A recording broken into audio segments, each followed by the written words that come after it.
एक बात अपने जीवन में सदा उतार करो। घर में अगर तुलसी का क्यारा है तो तुलसी महारानी हमें ये बता देती है कि हमारे घर में सुख आने वाला है कि दुख आने वाला है। जैसे शनि अपना प्रकोप दे रहा है या शनि उतर रहा है, ये किसी से पूछने की जरूरत नहीं पड़ती, अपने आप मालूम पड़ जाता। कैसे? शनि कथा अगर आपने सुनी हो तो उसमें व्याख्यान आता है शनि कथा में, पांव की चप्पल बार बार टूट रही हो,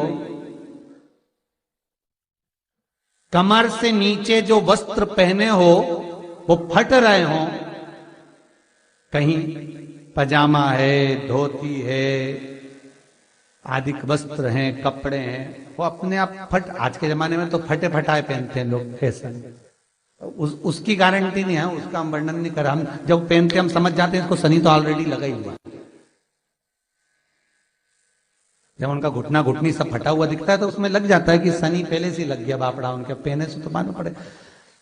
शनि का नियम है, शनि कथा कहती है पांव की चप्पल बार बार टूट रही हो, घिस गई हो, बद्दी टूट रही हो, कुछ कर रही हो, और अगर कमर से नीचे जो वस्त्र पहने हो वो अपने आप फट रहे हो, समझ लेना कि शनि पांव से प्रवेश कर रहा, मतलब अपनी प्रखरता शनि दिखा रहा। किसी मंदिर में गए महाराज और वहां जाने पर चप्पल चली गई तो समझ लेना शनि की कुदृष्टि अब पड़ना बंद होना चालू हो गया। कितना सुंदर कहा है महाराज। जूता चप्पल आज के जमाने में तो फैशन हो गई साहब, घर की चप्पल अलग होती है, बाहर की चप्पल अलग होती है। लोग घर में चप्पल किचन तक में पहन के जाते हैं। अरे पानी ले जाओ सियोर से। रसोई घर में लोग चप्पल पहन कर जाते हैं, जहां भगवान का प्रसाद बन रहा है, जहां अन्नपूर्णा निवास कर रही है, और पूछो तो कह किचन की चप्पल है तो माथे पे रख लो।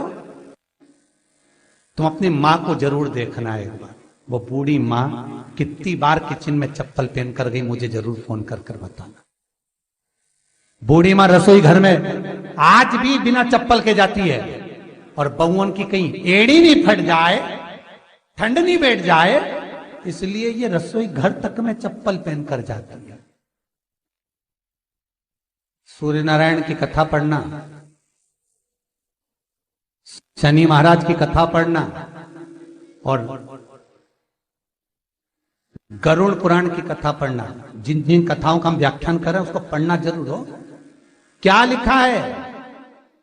घर के अंदर जब चप्पल जाती है, रोग, बीमारी, कष्ट, तकलीफ चालू हो जाती है। तुमने चप्पल क्यों पहनी? ठंड नहीं बैठ जाए, रोग नहीं बैठ जाए। घर के अंदर उतना बढ़ गया, एक कालीन बिछा दो, एक दरी बिछा दो, मोटा आसन बिछा दो, जिस पर तुम चल लो। जरूरी है कि कई कई लोगों को तो हमने ये भी देखा कि कालीन पर भी चप्पल पहन के चलते,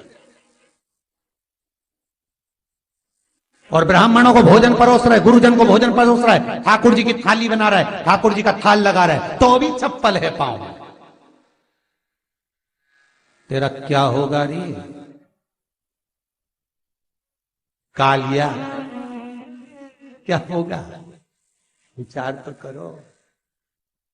देह पड़ी रे जाए यहीं पर,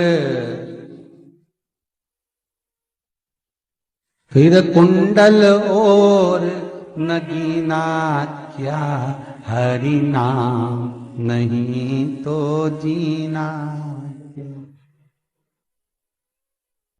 अभी भी सुधर जाओ रे, अभी भी सुधर जाओ, नहीं सुधरो तो सिधर जाओ रे। या तो सुधरो नहीं तो सिद्धरो, थोड़ा सुधरो। रसोई घर में अन्नपूर्णा रहती है। रसोई घर में शिव महापुराण की कथा कहती है जब भगवान शंकर को मां जगत जननी भोजन करा रही थी, शंकर जी ने वर मांगा था अन्नपूर्णा से। ए अन्नपूर्णे, तुम मेरे घर के बच्चों का भरण पोषण कर रही है। इस मृत्यु लोक में जितने मनुष्य जन्म लेते हैं ये मेरे पुत्र कहलाते हैं। तो अन्नपूर्णा ने कहा, चिंता मत करना भोलेनाथ, जिस जगह पर एक स्त्री, बेटी, कन्या या घर की बहू या बूढ़ी माँ भोजन बनाएगी, उस जगह पर मैं अन्नपूर्णा उसके शरीर में प्रवेश करूंगी। और वो रसोई घर नहीं होगा, वो मेरा और तुम्हारा मंदिर कहलाएगा।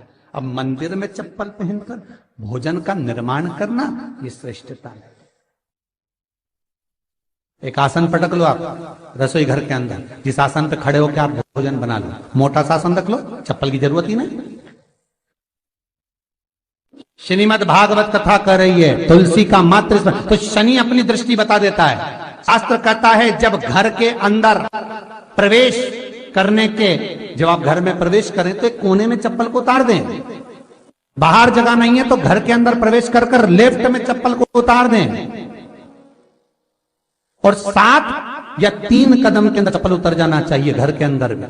और उसके बाद अगर चप्पल अंदर प्रवेश कर रही है तो राहु केतु शनि के साथ प्रवेश करते हैं, जिसके घर में बीमारी कभी पीछा नहीं छोड़ती। शनि कथा, सूर्य की कथा का स्मरण करिए, आपको मालूम है, पहचान हो जाता है।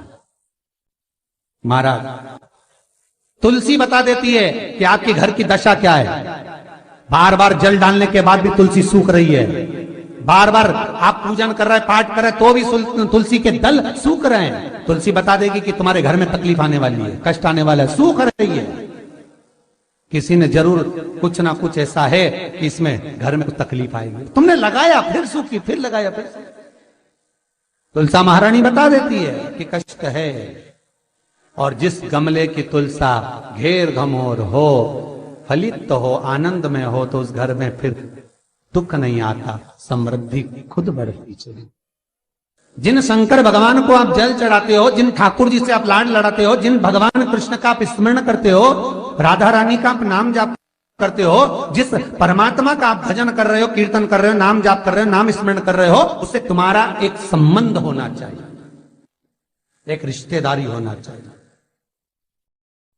और उससे जब तुम्हारा कोई संबंध रहेगा, उससे जब तुम्हारी कोई रिश्तेदारी रहेगी,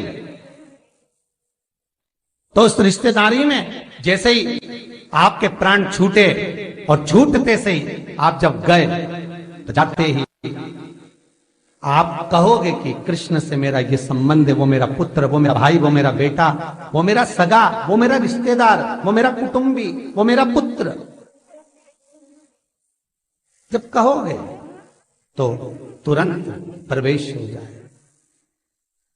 महाराज भगवान से संबंध होना चाहिए। कई लोग भगवान को सवेरे से रिझाने बैठते हैं तो भगवान को बनी बनाई बात कहते हैं। ये पाठ कर लो, ये पाठ कर लो, ये पाठ कर लो, ये स्तुति कर लो, सारा बना बनाया। तुमने अपने दिल से कौन सी स्तुति गाई? तुमने अपने दिल से कौन सा भगवान को निवेदन करा, कौन सा नमन करा?